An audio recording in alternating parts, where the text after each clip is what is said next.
இல்லை, சட்டம் ஒழுங்கு ஒரு சீரியஸ் சவாலாக தான் திமுக அரசுக்கு உருவெடுத்து கொண்டிருக்கிறது. பட் ரொம்ப துரதிருஷ்டவசமான விஷயம், அது குறித்த எந்த கவலையும் ஆட்சியாளர்களுக்கு இல்லை. அவங்க தேனும் பாலும் ஓடுதுன்னு நினச்சிட்டு இருக்காங்க. சட்டம் ஒழுங்கில் சிக்கல் வருது அப்படின்னும் போது உத்தரப்பிரதேச முதல்ல அதை ஏற்றுக்க மறுக்கிறாங்க, டினையல் மோடில் இருக்காங்க, கண்டுக்காமல் காதில் வாங்காமல் போகிறாங்க. இவங்க வண்டி எப்படி ஓடுதுன்னா எதிர்க்கட்சிகள் பலவீனமாக இருக்குது, மீடியா மொத்தமாக திமுக காலடியில் 90% மீடியா கொத்தடிமையாக கிடக்குது. அதனால் இவங்க வண்டி ஓடுது. மோடி 1.0, மோடி 2.0 கதை தான் ஸ்டாலின் 1.0வோட கதை. Complete collapse. நீங்கள் எல்லாரும் சேர்ந்து தான் வீழ்த்துறீங்க அண்ணா திமுகவை, என்டிஏவை. இதை திமுக செஞ்சதுன்னா முதலமைச்சர் சொன்னால் கூட எனக்கு புரியுது, அவங்க அப்படி தான் பேசுவாங்க. திமுகவை ஆதரிக்கக்கூடிய பத்திரிகையாளர்கள் என்ற போர்வையில் இருக்கக்கூடிய திமுகவோட தொங்கு சதைகள், திமுகவுடைய கைக்கூலிகள், அவங்க பேசுகிறது தான் அருவருப்பாக இருக்குது. அதாவது நான் என்ன சொல்கிறேன், அறிவு நேர்மை இல்லாமல் பேசுகிறேன். ஒன்று மறந்துடாதீங்க, பாசிசத்துக்கு எதிரான போராட்டத்தில் தூய்மையான நிர்வாகம் என்பது அடிப்படை தேவை. லஞ்சம் வாங்கிக்கிட்டு கூச்சமே இல்லாமல் வாரிசு அரசியலை நியாயப்படுத்திட்டு நீங்கள் இருந்தீங்கன்னா இங்கே பிஜேபி கால் பதிப்பது என்பது தவிர்க்க முடியாது. ஒவ்வொரு முறை இந்த ஆட்சியில் நடக்கக்கூடிய அவலங்களை எடுத்து வைக்கும் போதும் ரெண்டு விஷயத்த சொல்லி அவங்க தப்புறாங்க. ஒன்று பாசிச பாஜக உள்ளே வந்துடும், இன்னொன்று நாங்கள் தான் ஜெயிக்க போகிறோம். வட சென்னையில் கஞ்சா போதையில் இளைஞர் வெறியாட்டம்னு ஒரு ஸ்க்ரோல் 11 மணிக்கு ஒரு முக்கிய தொலைக்காட்சியில் போகுது. 11:05க்கு ஃபோன் பண்ணி அந்த கஞ்சா போதைன்றதை எடு, குடி போதைன்னு மாற்றின்னு போகுது நியூஸ். அவனும் எடுக்கிறான். ஓ, இவ்வளோ தூரம் நடக்குது. இதெல்லாம் கொடுமை. மைக்ரோ லெவலில் தினம் ஒவ்வொரு நொடியும் மேனேஜ் பண்ணுறான். அவள் செத்து போகிறத கூட தாங்கிக்கணும் வழி அவளை கொண்டு வந்து வீட்டில் வச்சுக்கிட்டு அந்த உண்மை வெளியில் சமூகத்துக்கு தெரிய வரும்போது வரக்கூடிய துயர்களை அந்த தாயால் தாங்க முடியாது. எனவே இப்போ நான் என்ன சொல்ல வரேன்னா ஓகே, இது இது இது இது எல்லாமே நான் இப்பயும் சொல்கிறேங்க, இது எல்லாமே சீரியஸ் சேலஞ்சஸ் ஃபார் த கவர்மெண்ட்டுன்ற புரிதல் இந்த அரசுக்கு இல்லை. Head of the police force இருக்கும்போது இருக்கக்கூடிய ஒரு நன்மை என்பது இதுதான். ஒரு போலீஸ் ஃபோர்ஸுக்கு தலை இல்லைன்னா எப்படிங்க? தலை இல்லாததுக்கு என்ன பேர் சொல்லுங்கள். இப்போ இந்த மாதிரி ஒரு சிக்கல் இருக்கும்போது காவல்துறையோட பர்செப்ஷனை பற்றி நான் யாருக்கிட்ட கேட்குறது? ஆஸ் அ ஜேர்னலிஸ்ட் நான் கேட்குறேன். இப்போ அந்த பெர்ஸ்பெக்டிவே எனக்கு இல்லைங்க. கமிஷனர் பேச முடியாது ஸ்டேட் போலீஸ் சம்மந்தமாக, டிஜிபி தான் பேச முடியும். உனக்கு டிஜிபியே இல்லை, 5 மாதமாக இல்லை. அவர் மட்டும் அப்பப்போ பேசிட்டு போகிறாரு எடப்பாடி. இந்த கூட்டணி கட்சிகள் நிலைய வித்வான்கள் இருக்காங்கல்ல, திமுகவோட நிலைய வித்வான்கள், சுயத்தை இழந்து திமுகவோட கிட்டத்தட்ட அவர்கள் நிலைய வித்வான்கள் தான். இன்றைக்கி உத்தரப்பிரதேசத்தில் இன்றைக்கி காலையில் ஹிண்டு பேப்பரில் பார்த்தோம், உத்தரப்பிரதேசத்தில் +2 ஃபெயிலான பசங்க பஞ்சு வித்துன்னு இருக்கான் இதில் மெரினா பீச்சில். அங்கே உனக்கு வேலை இல்லை. இதுதான் பிஜேபியோட வளர்ச்சி மாடல், இது தமிழ்நாடோட வளர்ச்சி மாடல். அது வரக்கூடிய காலங்களில் திமுக ஆட்சிக்கு வந்தாலும் சரி அல்லது XYZ ஆட்சிக்கு வந்தாலும் இப்போ இவர்கள் ஏற்படுத்தி இருக்கக்கூடிய சேதாரம் என்பது மிகப்பெரிய அளவில் பாதிப்புகளை உண்டாக்கும்.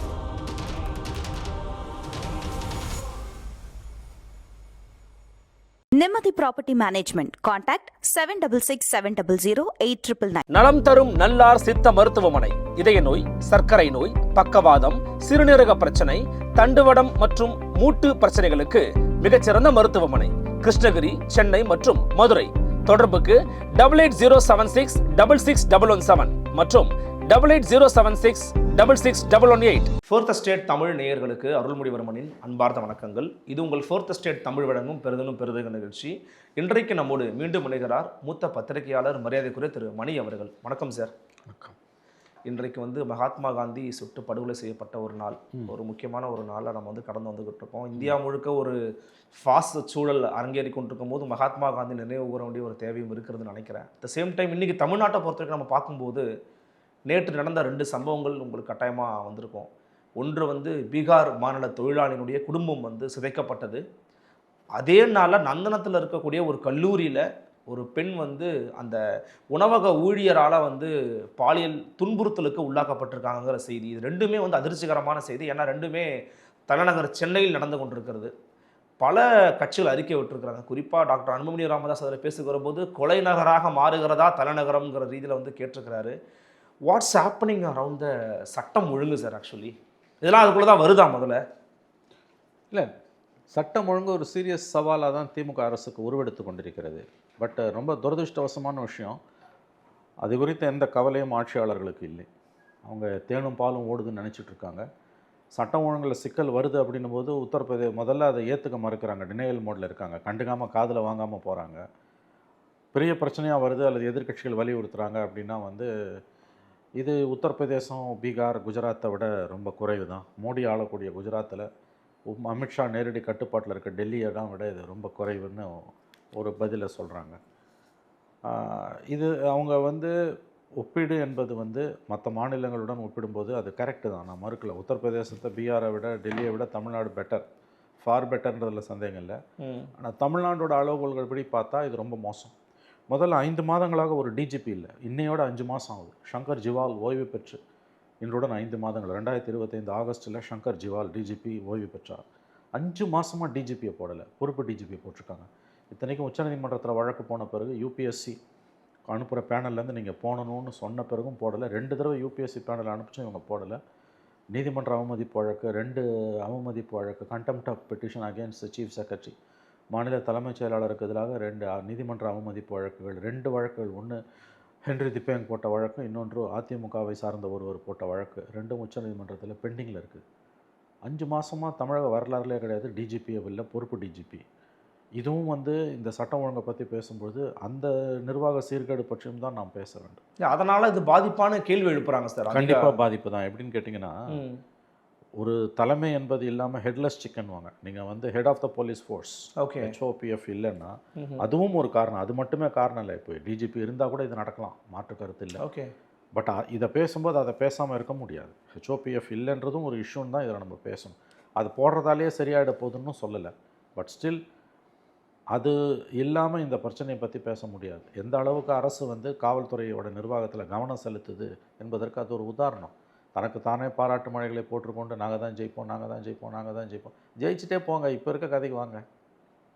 நீங்கள் இன்றைக்கி இருக்கக்கூடிய நிலைமையை பற்றி பேசாமல் நாங்கள் ஜெயிப்போம் ஜெயிப்போம் ஜெயிப்போம்னு பேசுனீங்கன்னா அப்போ உங்களுக்கு வந்து வெற்றி ஒன்று எல்லா பாவங்களையும் கழுவி விடுன்ற கோணத்தில் தான் நீங்கள் பேசுகிறீங்க. குறைகளை பற்றி சொல்லும்பொழுது முதல்ல குறைகளுக்கான பதில்களை சொல்கிறீங்க. முதல்ல குறைகளுக்கான பதில்களை சொல்லாமல் தவிர்த்து போகிறீங்க. 2வது குறைகளுக்கான பதில்களை அறகுறையாக சொல்கிறீங்க. 3வது வந்து ஆமாம் இருக்குது, என்ன பண்ண சொல்லுறீங்க அப்படின்ற எதிர்கேள்வி கேட்குறீங்க. குறைகளை நிவர்த்திக்கணும், இந்த அரசாங்கத்தில் குறைகள் நிரம்ப இருக்குது, இங்கே ஒன்றும் தேனும் பாலும் ஓடலை. இவங்க வண்டி எப்படி ஓடுதுன்னா எதிர்க்கட்சிகள் பலவீனமாக இருக்குது, மீடியா மொத்தமாக திமுக காலடியில் 90% மீடியா கொத்தடிமையாக கிடக்குது. அதனால் இவங்க வண்டி ஓடுது. மோடி 1.0, மோடி 2.0 கதை தான் ஸ்டாலின் 1.0வோட கதை. Complete collapse. இமேஜினேஷன் இல்லாத, திசை அறியாமல் பயணித்து கொண்டிருக்கக்கூடிய எதிர்க்கட்சிகள். 90% மேலே திமுகவிடம் விலை போன ஊடகங்கள், அச்சு மற்றும் காட்சி ஊடகங்கள். இது 2 தான் வந்து திமுக அரசை காப்பாற்றி கொண்டிருக்கிறது. ஏகப்பட்ட பிரச்சனைகள் கீழே இருந்து கொண்டிருக்கின்றன. இதில் மறுபடியும் இவங்க ஜெயிப்பாங்களா தோப்பாங்களா அந்த கேள்வி வேறு. இந்த அரசாங்கத்தோட செயல்பாடுகள், இன்றைய ஆட்சியாளர்களின் குறைபாடுகளை பற்றி பேசும்போது பதில் சொல்லாமல் கோல் போஸ்ட்டை மாற்றி நாங்கள் தான் அடுத்து ஜெயிப்போன்னு ஜம்ப் பண்ணி போகிறதுன்றது அயோக்கியத்தனமான பதில். பிரச்சனை நீ ஜெயிப்பியா ஜெயிக்க மாட்டியான்றது கிடையாது. இன்றைய நிர்வாகம் எப்படி இருக்கிறது? தமிழ்நாடு வரலாறில் இல்லாத அளவுக்கு எதிர்க்கட்சிகள் பலவீனமாக இருக்கின்றன. தமிழக வரலாறில் இல்லாத அளவுக்கு ஊடகங்கள் ஆளும் கட்சி திமுகவின் கொத்தடிமையாக, திமுக காலடியில் வாலாட்டி கொண்டு உட்கார்ந்திருக்கக்கூடிய ஒரு ஜந்துவாக இருக்கிறது என்பது தான் வந்து உண்மை. இது ரொம்ப கடுமையான வார்த்தைகளாக இருக்கலாம், ஆனால் இதுதான் இன்றைக்கி இருக்கக்கூடிய உண்மை என்று நான் பார்க்கிறேன். இடிப்பாறை இல்லை ஏமராமண்ணன் கெடுப்பார் இல்லானும் கெடும். இடிப்பாறை இல்லை ஏமராமண்ணான் கெடுப்பார் இல்லானும் கெடும். பாசிச பாஜகன்னு சொல்லி இங்கே நீங்கள் வண்டியை ஓட்டிகிட்டு இருக்குங்க. திமுகவை வாழ வைக்கக்கூடிய ஒரே தெய்வம் மத்தியில் இருக்கக்கூடிய பாசிச பாஜக அரசு. சிறுபான்மையின மக்கள் 16% 17-18% வரைக்கும் கூட சிறுபான்மையின மக்களில் 90%க்கு மேலே திமுகவை தான் வாக்களிப்பார்கள். ஏன்னா அவங்கள பொறுத்த வரைக்கும் பிஜேபி என்பது வந்து அவருடைய இருத்தலுக்கே ஆன ஒரு த்ரெட்டாக இருக்கிறதால திமுகவை அவர்கள் விரும்புகிறார்கள். அது புரிந்து கொள்ளக்கூடியது. ஆனால் இந்த ஆட்சியில் இருக்கக்கூடிய அலங்கோலங்களை அவலங்களை பேசாமல் கடந்து போவது என்பது ஒரு அறிவு நேர்மையற்ற செயல். தேர்தல் நேரத்தில் தான் ஓட்டு போடுறதை பற்றி யாருக்கு ஓட்டு போடணும், எந்த ஆட்சி வரணும் என்பதை நாம் யோசிக்க வேண்டும். எப்பெல்லாம் ஆட்சியாளர்களோட குறைகளை பற்றி பேசுகிறோமோ அப்போல்லாம் வந்து பாசிச பாஜக உள்ளே வந்துடும் என்று பேசுவது தவறை, அயோக்கியத்தனத்தை, செய்யக்கூடிய பாவங்களை மறைக்கக்கூடிய ஒரு சித்து வேலை என்று தான் நான் பார்க்கிறேன். பிஜேபியை காமிச்சு தான் திமுக வண்டிங்க ஓடிக்கிட்டு இருக்குது. திமுகவை வாழ வைக்கக்கூடிய தெய்வம் என்பது பிஜேபி தான். யோசிச்சு பாருங்கள், பாசிச பாஜக அங்கே இல்லைன்னா, ஒரு தேர்ட் ஃப்ரண்ட் கவர்மெண்ட்டோ காங்கிரஸ் கவர்மெண்ட்டோ அங்கே இருக்குன்னா எதை வச்சு இவங்க வண்டியை ஓட்டுவாங்க? நீங்கள் சொல்கிறது எக்ஸாக்ட்லி ட்ரூ சார். இன்னொன்று, இது போன்ற பிரச்சனைகள், அந்த பெண்களுக்கு எதிரான வன்கொடுமைகள், அப்புறம் ஒரு வெளிமாநில தொழிலாளியை அவங்களுக்கே இங்கே பாதுகாப்பற்ற சூழல், வெட்டி வந்து அடையாறு ஆற்றுல வீசுகிறான், அவன் திருவான்மையூர் வந்து அடையாறு வரைக்கும் போயிருக்கிறான் அப்படின்னா அங்கே எங்கே போலீசிங் லேப்ஸ் இருக்குன்றார் எதிர்க்கட்சி தலைவர் அவர்கள். ஆனால் முதலமைச்சர் அவர்கள் நீங்கள் சொல்கிற மாதிரி தமிழ்நாட்டில் திமுகவுக்கும் என்டிஏவுக்கும் தான் போட்டி அப்படின்னு அவர் வந்து கோல் போஸ்டம் ஆக்சுவலி வேறு இடத்துல கொண்டு போய் வைக்கிறார். எங்கே நடக்குது தவறு? நான் என்ன கேட்குறேன், திமுகவுக்கும் என்டிஏக்கு போட்டின்னும் போது திமுகவோட தோழமை கட்சிகள் எப்படி கொஞ்சம் கூட வந்து ஒரு சுய மரியாதை இல்லாமல் இதை அனுமதிக்கிறாங்க? இந்தியா கூட்டணிக்கும் என்டிஏக்கும் போட்டின்னு தானே சொல்லணும். தனியாக திமுக என்னைக்கு வீழ்த்துச்சு அண்ணா திமுகவை? எஸ், இன்னைக்கு திமுக அண்ணா திமுகவை 21 வீழ்த்துச்சு, 26 வீழ்த்துறதுக்கு வாய்ப்புகள் அதிகம். நான் மறுக்கவில்லை. 4 முனை போட்டி வரும்போது திமுக கூட்டணிக்கு தான் வெற்றி வாய்ப்பு அதிகம். மாறாக திரும்ப திரும்ப முதலமைச்சர் திமுகவுக்கும் என்டிஏக்கும் போட்டி என்னும்பொழுது ஒட்டுமொத்த கூட்டணி கட்சிகளுக்கும் சுவாகா செய்து கொண்டிருக்கிறார். அவமரியாதை பண்ணுறாருன்றீங்க? கண்டிப்பாக. 2 கூட்டணி இல்லாமல் திமுக என்னைக்கு ஜெயிச்சுது? தனியாக நின்று பாருங்களேன். திமுக கூட்டணி, இந்தியா கூட்டணி என்டிஏவை வீழ்த்துன்னு சொல்லுங்க, அது நியாயம், அது லாஜிக்கு, ஃபேக்சுவலி கரெக்ட். இந்தியா கூட்டணிக்கும் என்டிஏக்கும் போட்டின்னு சொல்லுங்க, அது லாஜிக்கலி கரெக்ட். தனியாக திமுக வீழ்த்தும் திமுக வீழ்த்தும் திமுக வீழ்த்தும்னு சொல்லும்போது இந்த சுய மரியாதை இல்லாத இந்த கூட்டணி கட்சிகள், சூடு சோரணம் இல்லாத கூட்டணி கட்சிகள் எதை இப்படி அனுமதிக்கின்றன? நீங்கள் எல்லாரும் சேர்ந்து தான் வீழ்த்துறீங்க அண்ணா திமுகவை, என்டிஏவை. பாஜகவை உள்ளடக்கிய என்டிஏவை பாசிச பாஜக என்று உங்களால் வர்ணிக்கப்படுகிற அந்த கட்சியோடு கூட்டணி சேர்ந்திருக்கிற அண்ணா திமுகவை, அதனுடைய தோழமை கட்சிகளை, இவர்கள் அனைவரையும் உள்ளடக்கிய என்டிஏவை திமுக தலைமையிலான இந்தியா கூட்டணி தோற்கடிக்கிறது. குறைஞ்சபட்சம் திமுக கூட்டணின்னு சொல்லுங்கள். இந்தியா கூட்டணி என்பது தேசிய அளவில் தான், மாநிலத்தில் இல்லைன்னா ஃபைன், பேர் என்ன வேணால் வச்சுக்கோங்க, திமுக கூட்டணின்னு சொல்லுங்கள். தனியாக திமுக திமுக திமுக என்று சொல்வது கூட்டணி கட்சிகளை திமுக கபலீகரம் செய்து கொண்டிருக்கிறது. 6 சீட்டு கொடுத்துட்டு இந்த கூட்டணி கட்சிகளை 25 சீட்டு கொடுத்துட்டு காங்கிரஸை கபலீகரம் செய்து கொண்டிருக்கிறது திமுக. இதை எப்படி இந்த கூட்டணி கட்சிகள் அனுமதிக்கின்றன? இவங்க சொல்லணும்ல, திமுக வீழ்த்தவில்லை தனியாக.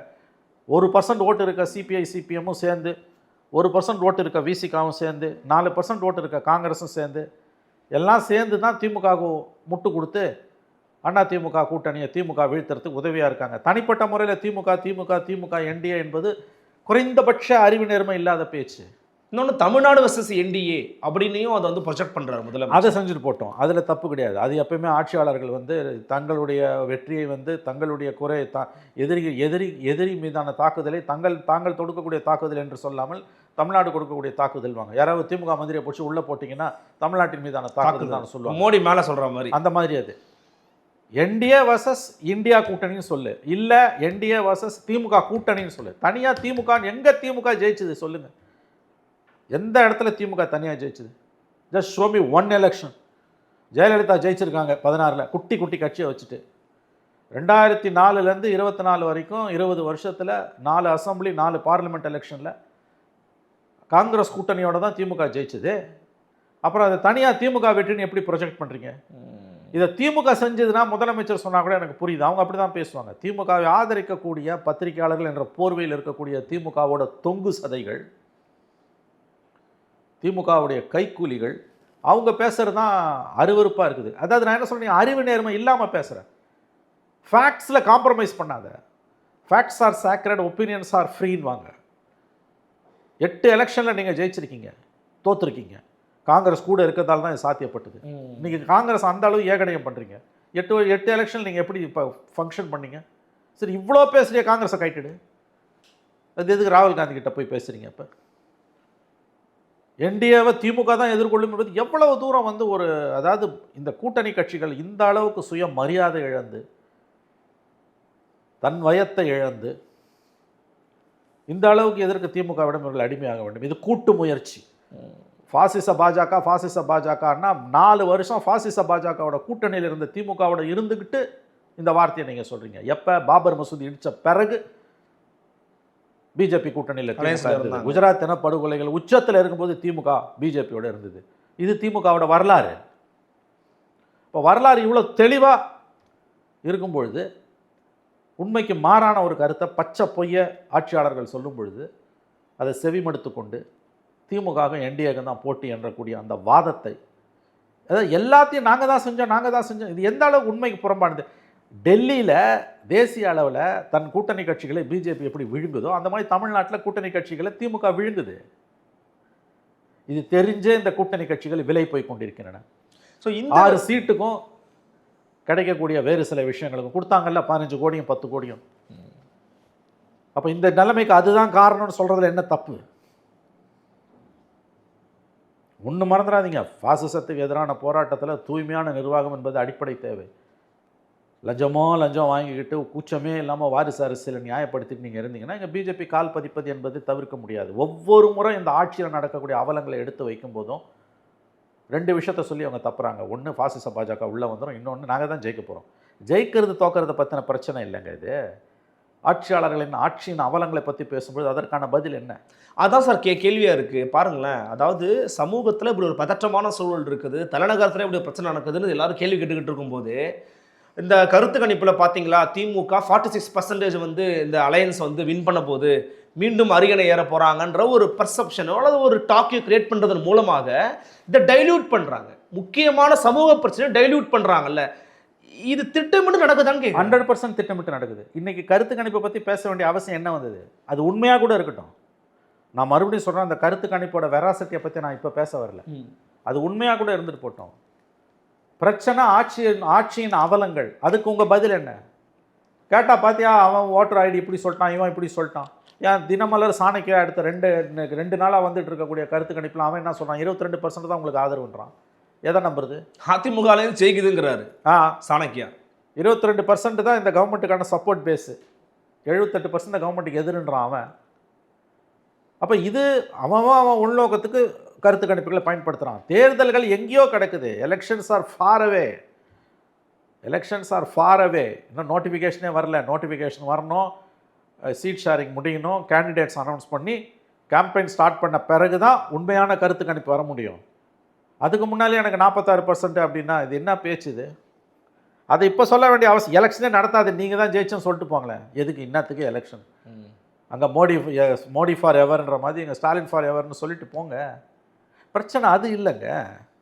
இங்கே ஒரு அரசு இருக்குது, மக்களால் தேர்ந்தெடுக்கப்பட்ட அரசு இருக்குது.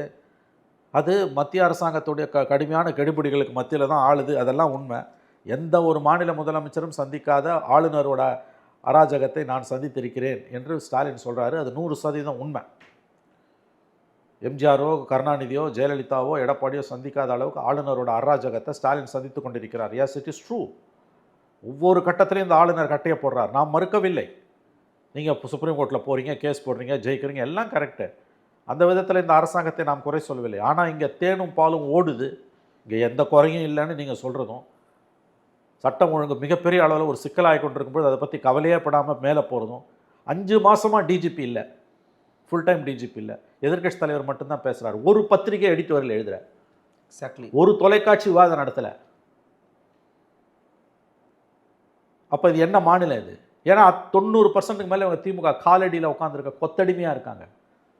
ஒவ்வொரு செய்தியும் எப்படி வந்து ஆட்சியாளர்களுக்கு சாதகமான நிறுவனங்களால், அவர்களுக்காக இயக்கப்படக்கூடிய வியூக வகுப்பாளர்களால் ஒவ்வொரு செய்தியும் எப்படி கட்டுப்படுத்தப்படுகிறது என்பது ஒவ்வொரு மீடியா பர்சனையும் நீங்கள் கேட்டிங்கன்னா தெரியும். வட சென்னையில் கஞ்சா போதையில் இளைஞர் வெறியாட்டம்னு ஒரு ஸ்க்ரோல் 11 மணிக்கு ஒரு முக்கிய தொலைக்காட்சியில் போகுது. 11:05க்கு ஃபோன் பண்ணி அந்த கஞ்சா போதைன்றதை குடி போதைன்னு மாற்றுன்னு போகுது நியூஸு. அவனும் எடுக்கிறான். ஓ, இவ்வளோ தூரம் நடக்குது. இதெல்லாம் கொடுமை. மைக்ரோ லெவலில் தினம் ஒவ்வொரு நொடியும் மேனேஜ் பண்ணுறான். கடந்த காலங்களில் இது இருந்தது, இந்த அளவுக்கு கிடையாது. இது ப்ராடராக இருக்கும். ஏதாவது ஒரு முக்கியமான விஷயம்னா ஒவ்வொரு நொடியும் கட்டுப்படுத்தப்படுது. இதை பாருங்கள், யார் ஜெயிக்கிறா தோக்குறான்றதை பற்றின விவாதம் அல்ல இது. அது தேர்தலில் நோட்டிஃபிகேஷன் வந்து கேண்டிடேட்லாம் போட்டு சீட் ஷேரிங் முடிஞ்சு எல்லோரும் கேம்பெயினுக்கு போன பிறகு ஸ்டார்ட் பண்ண வேண்டியது. சார், இந்த பிரச்சனைகளுக்கெல்லாம் வேறு காரணங்களாக நீங்கள் நினைக்கிறது என்ன? இப்படின்னா இப்போ இந்த சிக்கல்களுக்கு எல்லாருமே என்ன சொல்கிறாங்கன்னா, இந்த பீகார் தொழிலாளருடைய குடும்பம் வந்து இவ்வளவு தூரம் மோசமாக பாதிக்கப்பட்ட சொல்கிற மாதிரி நீங்கள் 3 பேரை கைது பண்ணியிருக்கிறாங்க, போலீஸ் வந்து ஆக்ஷன் எடுத்துகிட்டு இருக்காங்கன்னு நம்ம பார்க்குறோம். பட் எந்த லேப்ஸ் தான் அது நடக்குதுன்னு நினைக்கிறீங்க? அட் த சேம் டைம் ஒரு கல்லூரி வளாகத்துக்குள்ளே மீண்டும் ஒரு பெண்ணுக்கு நடக்கக்கூடிய பாலியல் துன்புறுத்தல் ஏற்கனவே அண்ணா பல்கலைக்கழகத்தில் நடந்த பிறகு கல்வி வளாகங்களை உன்னிப்பாக கவனிக்கக்கூடிய சில சிஸ்டம்ஸை கிரியேட் பண்ணியிருக்கலாம். எந்த லேப்ஸ் ஆகுது சார்? ஆக்சுவலிங்க இது சமூகமும் ஒரு பொறுப்புன்றதை நான் ஏற்றுக்கிறேன். நான் முழுக்க ஆட்சியாளர்களை மட்டுமே குறை சொல்ல விரும்பல. பீகார் இன்சிடென்ட் வந்து அது எங்கே வேணால் நடக்கலாம். பீகார் இன்சிடெண்ட்டை விட மோசம் நந்தனம் காலேஜில் நடந்த இன்சிடென்ட். நீங்கள் வந்து கொலை பீகார் தொழிலாளிக்கு நடந்ததை விட நந்தன இன்சிடென்ட் தான் வந்து நம்ம கவலைப்பட வேண்டிய incident. Bihar of course Bihar issue ஒரு சேலஞ்சுக்கு தான், நான் மறுக்கல. 3 பேரையும் கொலை பண்ணியிருக்காங்க. 3 பேர் கொலை பண்ணியிருக்காங்க. இது மற்ற மாநிலங்களிலுமே கூட நடக்குது. தீஸ் ஆர் ஆல் ஐசோலேட்டட் இன்சிடென்ட்ஸ்ன்ற கேட்டகரியில் கூட இதை நம்ம விவாதிக்க முடியும். நான் மறுக்கல. அது ஒன்றை வந்து இந்த ஆட்சியின் அலங்கோலத்துக்கான அளவுகோலாக நான் வைக்கல. பட் சீரியஸ் சேலஞ்சஸ் இருக்குன்றதை தான் நான் சொல்கிறோம். புல் அப் யுவர் சாக்ஸ்ன்றோம். நம்ம காவல்துறையில் இருக்கக்கூடிய பல்வேறு சிக்கல்கள், நீங்கள் வந்து பணியிடங்கள் நிரப்பப்படாமல் இருப்பது, over job pressure, strengthening of இன்டெலிஜென்ஸில் இருக்கக்கூடிய கோளாறு, அரசியல் தலையீடு, உளவுத்துறை சேகரிப்பில் இருக்கக்கூடிய அரசியல் தலையீடு, காவல்துறைக்குள்ளேயே பெண் காவலர்களுக்கு இருக்கக்கூடிய பிரச்சனை ஒரு பெரிய பிரச்சனை. இதை பற்றியும் நம்ம எல்லாத்தையுமே தான் கவனத்தில் வச்சு தான் நம்ம பேசணும். அதீதமான பணிச்சுமை வரும்பொழுது அவர்கள் அப்படி மாறி போகிறார்கள். அதனால தான் நான் பீகார் இன்சிடென்ட் வந்து வேறு, நந்தனம் இன்சிடென்ட் வேறுன்றேன். Nandanam incident is more challenging என்னை பொறுத்த வரைக்கும். பீகார் இன்சிடென்ட் உயிர் போச்சு, அது வந்து ஒரு உயிரை நம்மளால் கொண்டு வர முடியாது. அதனால் வந்து நான் இதை விட அது மேலேன்னு சொல்கிறது போது அதை குறைச்சி மதிப்பிட்றதா நினைக்க வேணாம், நாட் லைக் தட். பட் அதோட பேராமீட்டர்ஸ் வேறு ஆக்சுவலாக. பட் நந்தனம் இன்சிடெண்ட்டில் வந்து ஒரு பெண்ணை வந்து அங்கே வேலை செய்யக்கூடிய பெண்ணை இந்த மாதிரி வந்து பண்ணுறானுங்க அப்படின்னா அங்கே சீரியஸாக இஷ்யூஸ் இருக்குது. இத்தனை நாளாக அது எப்படி போச்சு என்ன? இல்லை, அந்த உணவக ஊழியர் முதல்ல அந்த பிள்ளையை மொலஸ் பண்ணியிருக்கான். அதன் பிறகு அதை 4 பேர்கிட்ட சொல்லி அவங்களும் அதை பண்ணியிருக்காங்க. அதுதான் டீட்டெயில்ஸ் வேணாம், தெரியுது. ஷிவாஸ்மா தொடர் பாலியல் வன்புணர்வு ஒரு பெண், அதுவும் ஏழை பெண். அவங்க அம்மா கிட்ட சொல்கிறாங்களாம், திரும்ப எடுத்துக்க மாட்டேன்றாங்க. ஏன்னா ஒரு ஏழை வறுமையில் இருக்கக்கூடிய ஒரு தாயின் மனநிலை, அவள் செத்து போகிறத கூட தாங்கிக்கமே ஒழிய அவளை கொண்டு வந்து வீட்டில் வச்சுக்கிட்டு அந்த உண்மை வெளியில் சமூகத்துக்கு தெரிய வரும்போது வரக்கூடிய துயர்களை அந்த தாயால் தாங்க முடியாது. எனவே இப்போ நான் என்ன சொல்ல வரேன்னா வந்து ஓகே, இது இது இது இது எல்லாமே வந்து நான் இப்பயும் சொல்கிறேங்க, இது எல்லாமே வந்து சீரியஸ் சேலஞ்சஸ் ஃபார் த கவர்மெண்ட்டுன்ற புரிதல் இந்த அரசுக்கு இல்லை. இப்போ இதை பற்றி நான் கேள்வி கேட்கணும்னா யார்கிட்ட கேட்கணும்? நான் வரேன். ஏன் ஒரு டிஜிபி இல்லைன்றது ஒரு பெரிய சிக்கல்ன்றது நான் சொல்கிறேன். இப்போ இதை பற்றி கடந்த காலங்களில் நான் ஆக்டிவ் ரிப்போர்ட்டிங்கில் இருக்கும்போது இந்த மாதிரி சிக்கல் வரும்போது இதை பற்றி நான் யார்கிட்ட கேட்பேன் தெரியுமா? நான் ஏஎன்ஐயில் இருக்கும்போது, இந்தியா டுடேயில் இருக்கும்போதெல்லாம் நான் என்னுடைய அனுபவத்தை சொல்கிறேன். டிஜிபி கிட்ட தான் போய் கேட்போம். ஓகே, ஆமாம், அவர் தான் head of the police force. ஒட்டுமொத்த மாநிலத்துக்கும் அவர் தான் தலைவர், கமிஷனர் கூட கிடையாது. இது ஒட்டுமொத்த தமிழக காவல்துறையோட தலைவர். 8 டிஜிபி இருந்தாலும் ஹெட் ஆஃப் த போலீஸ் ஃபோர்ஸ்ன்றது ஒன்று. அவர்கிட்ட தான் நம்ம போய் பேசுவோம். அவர் சில விளக்கங்களை கொடுப்பார். அப்போ நம்ம சில யோசனைகளை சொல்லுவோம். 1% இம்ப்ரூவ்மெண்ட்டுக்கு வாய்ப்பு இருக்குது, 2% இம்ப்ரூவ்மெண்ட்டுக்கு வாய்ப்பு இருக்குது, 3% இம்ப்ரூவ்மெண்ட்டுக்கு வாய்ப்பு இருக்குது, 10% இம்ப்ரூவ்மெண்ட்டுக்கு வாய்ப்பு இருக்குது. Head of the police force இருக்கும்போது இருக்கக்கூடிய ஒரு நன்மை என்பது இதுதான். ஒரு போலீஸ் ஃபோர்ஸுக்கு தலை இல்லைன்னா எப்படிங்க? உண்மை. தலை இல்லாததுக்கு என்ன பேர் சொல்லுங்கள். இப்போ இந்த மாதிரி ஒரு சிக்கல் இருக்கும்போது காவல்துறையோட பர்செப்ஷனை பற்றி நான் யார்கிட்ட கேட்குறது? ஆஸ் அ ஜேர்னலிஸ்ட் நான் கேட்குறேன். இல்லை நீங்கள் ஒரு ஜேர்னலிஸ்ட், இல்லை ஒரு பெரிய பத்திரிகையோட ஜேர்னலிஸ்ட், இப்போ ஹிண்டு பத்திரிகையோட செய்தியாளர், தலைமை செய்தியாளர் இதை பற்றி ஒரு கட்டுரை எழுத விரும்புகிறாரு. எல்லாரும் பயந்து ஓடுவாங்க பேசாமல். ஒரே ஹெட் ஆஃப் த போலீஸ் ஒரு டிஜிபி இருந்தால் அட்லீஸ்ட் அவர் பேசுவார். காவல்துறை தலைவர் தான் பேசணும். கமிஷனர் ஒரு சிட்டிக்கு தான் கமிஷனர். ஸ்டேட்டோட தலைவர் யார்? டிஜிபி தானே. ஸ்ரீபால் மாதிரி டிஜிபி இருக்கும்போது இந்த மாதிரி இத்தனைக்கும் ஜெயலலிதா ஆட்சி காலத்தில் அந்த சிக்கல்கள் அவ்வளோ இருக்கும்போது அவங்க பேசுவாங்க. அவங்க சில பெர்செப்ஷன் அவங்க கொடுப்பாங்க. அவங்க தரப்பு நியாயங்கள் ஒன்று இருக்குல்ல. இப்போ காவல்துறையை நம்ம ஏற்றுறோம், காவல்துறையை கூண்டில் ஏற்றுறோம், குற்றவாளி கூண்டில் காவல்துறையை நம்ம ஏற்றுறோம். ஆஸ் அ மீடியா பர்சனாக அவங்க கருத்து என்னன்றதை வாங்கி பதிவு பண்ணுறது நம்ம கடமை. எஸ், நம்ம செய்யலை, அதை செய்ய முடியல. ஏன்னா காவல்துறை சார்பாக யார் பேசுறது? முதலமைச்சர் தான் காவல்துறை தலைவர். முதலமைச்சர் பேச மாட்டார். அப்படியே பேசினாலும் போலீஸ் பெர்ஸ்பெக்டிவை டைரெக்டாக டிஜிபி கொடுக்குற மாதிரி சிஎம்ஆல கொடுக்க முடியாது. ரைட். ஹோம் செக்ரட்டரி கொடுக்க முடியாது. காவல்துறை தலைவர் தான் இந்த இஷ்யூவில் இப்போ மற்ற மாநிலங்கள் இப்படி ஒரு சிக்கல் இருக்குது, கட்டுரைகள் வருது, ஆய்வுரை கண்ணோட்டங்களும் செய்தி கட்டுரைகளும் அச்சு ஊடகங்கள்லையும் சமூக தொலைக்காட்சிகள்லையும் வருது, நம்ம பார்க்குறோம். அவங்க என்ன பண்ணுவாங்க? பாதிக்கப்பட்ட பெண்கள் கிட்ட பேசுவாங்க, எதிர்கட்சிகள் கிட்ட பேசுவாங்க, மனித உரிமை ஆர்வலர்கள்ட்ட பேசுவாங்க, விமன் குரூப்ஸ் கிட்ட பேசுவாங்க, எல்லாரும் கழுவி ஊற்றுவாங்க போலீஸையும் கவர்மெண்ட்டையும். கடைசியாக எங்கே பேசுவாங்க தெரியுமா? இதை சேலஞ்ச் பண்ணுறதுக்கு டிஜிபி கிட்ட பேசுவாங்க. ஓகே, அவர் பெர்ஸ்பெக்டிவை பதிவு பண்ணுவார். அதுதானே குறைஞ்சபட்ச தர்மம், பத்திரிக்கை தர்மன்றது அதுதானே. த அதர் சைடு 1000 நியாயம் உன் பக்கம் இருக்கலாம், நீ சொல்கிறதுல இருக்கலாம். ஆனால் போலீஸ் பெர்ஸ்பெக்டிவ்ன்றது இல்லாமல் ஒரு ஸ்டோரி எப்படி முழுமை பெறும்? மேபி அவங்க பக்கம் ரசிக்க கூட அவர் சொல்லலாம். அதைத்தான் நான் சொல்ல வரேன். போலீஸை மட்டுமே நான் குறை சொல்லலைன்றேன். நான் இவ்வளோ தூரம் பேசுறது போலீஸுக்கு இருக்கக்கூடிய சிக்கல்களையும் நான் தெரிஞ்சுக்கணும், என் மூலமாக மக்களுக்கு தெரிஞ்சுக்கணும். நான் என்ன பத்திரிகையாளர்னு சொல்கிறேன். புரியுது. போலீஸ் பெர்ஸ்பெக்டிவ்ன்றது ரொம்ப முக்கியம். ஏன்னா அவன் பக்கம் ஒரு நியாயம் இருக்குது. அவங்களுக்கு இருக்கக்கூடிய 1000 பிரச்சனைகளில் அவங்க பக்கம் இருக்கக்கூடிய நியாயங்கள், அவனுக்கு 1000 பிரச்சனை இருக்குதுங்க. 24 மணி நேரமும் வேலையில் தான் இருக்காங்க அவங்க. மத்தளத்துக்கு ஒரு பக்கம் இடினா இது உரலுக்கு ஒரு பக்கம்னா மத்தளத்துக்கு 2 பக்கம்னா இது 4 பக்கத்துக்கு போலீஸ் இடி. முதல்ல போலீஸை தான் திட்டுறான், போலீஸ் தான் கழுவி ஊத்துறான். அப்போ போலீஸோட ப்ராப்ளம்ன்றது நம்ம பதிவு பண்ண வேண்டிய அவங்க பக்கம் நிறைய நியாயங்கள் இருக்குது. அவர்களும் மனிதர்கள் தான், they also human beings like us. உண்மை. அப்போ இப்போ அந்த பெர்ஸ்பெக்டிவே எனக்கு இல்லைங்க. கமிஷனர் பேச முடியாது ஸ்டேட் போலீஸ்க்கு சம்மந்தமாக, டிஜிபி தான் பேச முடியும். உனக்கு டிஜிபியே இல்லை, 5 மாசமா இல்லை. அவர் மட்டும் அப்பப்போ பேசிட்டு போறாரு எடப்பாடி. இந்த கூட்டணி கட்சிகள் நிலைய வித்வான்கள் இருக்காங்கல்ல, திமுகவோட நிலைய வித்வான்கள், சுயத்தை இழந்து திமுகவோட கிட்டத்தட்ட அவர்கள் நிலைய வித்வான்கள் தான். அவர்கள் தங்கள் மரியாதையை இழந்து நிற்கிறார்கள். மக்களுக்கு திமுகவை விட திமுகவோடு இருக்கக்கூடிய கூட்டணி கட்சிகள் மீது தான் கோபம் அதிகமாக இருக்கிறது. ஏன்னா எதிர்க்க வேண்டிய விஷயங்களை நீ எதிர்க்கல. ஏன் நீங்க டிஜிபி போடல? ஏன் 2 இடதுசாரிகளும் காங்கிரஸும் கேட்கல? பிரச்சனைங்க அது. டிபார்ட்மெண்ட் எவ்வளவு மோசமா இருக்குன்னு உங்களுக்கு தெரியுமா? ஹையர் லெவலில் டாப் ஆஃபீஸர்ஸ் மத்தியில் இருக்கக்கூடிய மனக்குமுறல் உங்களுக்கு தெரியுமா? ஒரு அதிகாரி கூடுவாங்க தகுதியா இல்லை. அது எப்படிங்க அது? அது சிஸ்டம்ங்க. அது men may come, men may go, women may come, women may go, but the system will go forever. Yes. தனி மனிதர்கள் வருவார்கள் போவார்கள். போலீஸ்ன்றது பர்மனன்ட் என்டைட்டி, அது போய்கிட்டே இருக்கும். யார் செத்தாலும் யார் பிறந்தாலும். ஒரு அதிகாரி கூடுவா இல்லை, ஐபிஎஸ் அதிகாரி 8 பேர்ல. அப்போ உங்களுக்கு தோதான அதிகாரி இல்லைன்னு நீ போடாமல் இருக்க. சுப்ரீம் கோர்ட் சொன்ன 2 தடவை சுப்ரீம் கோர்ட் சொல்லி டிஜிபி போடல. அப்போ சட்டம் ஒழுங்கு சந்தி சிரிக்கிறத பற்றி பேசும்போது இதை பற்றியும் பேசணும். இப்போ நான் சொன்னல, நான் ஒரு ஜேர்னலிஸ்டாக இருந்து ஆக்டிவாக இருந்து ஃபீல்டில் இருக்கோன்னு வச்சுக்கோங்களேன், எழுத போகிறோம் நம்மனா, டிஜிபி போலீஸ் பர்ஸ்பெக்டிவாக நான் யாருக்கிட்ட கேட்குறது? கமிஷனர் சிட்டிக்கு தான் பேசுவார். Through out the state commissioner பேச முடியாது. ஆல் இண்டியா ஸ்டேட் லெவலில் யாரும் பேச மாட்டாங்க. சிஎம் பேச மாட்டார், ஹோம் செக்ரட்டரி பேச மாட்டார். அப்போ உனக்கு தோணுனதை நீ எழுத வேண்டியதான். நீ எழுத மாட்டேன். ஏன்னா 99% கொத்தடிமையாக ஆளுங்கட்சியோட கொத்தடிமையாக இருக்குது மீடியா. இத்தனை அவலத்துக்கும் காரணம் மீடியா.